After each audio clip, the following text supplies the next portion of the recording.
अनजाने में हुई गलती को भूलकर हमें आगे बढ़ना चाहिए। अगर दुख देने वाली बातें पर ही टिके रहेंगे तो जीवन का दुख कभी भी दूर नहीं हो पाएगा। इसलिए बुरी बातों पर नहीं, अच्छी बातों पर ध्यान देना चाहिए। इस संबंध में एक लोक कथा प्रचलित है। कथा के अनुसार पुराने समय में किसी गुरुकुल में एक शिष्य बहुत ही उदास रहता था।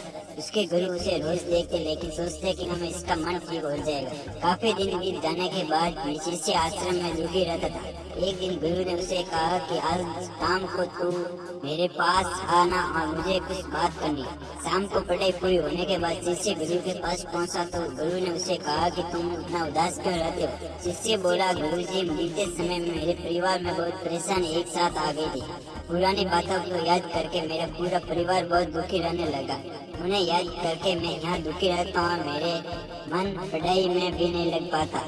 गुरु ने कहा, क्या तुम शरबत पियोगे? इससे तुम अच्छा महसूस होगा। शरबत के लिए शिष्य मान गए। गुरु ने नींबू शरबत बनाया और जानबूझकर उसमें नमक ज्यादा डाल दिया। शिष्य ने जैसे ही थोड़ा सा शरबत किया तो ज्यादा नमक की वजह से उसका मुंह बिगड़ गया।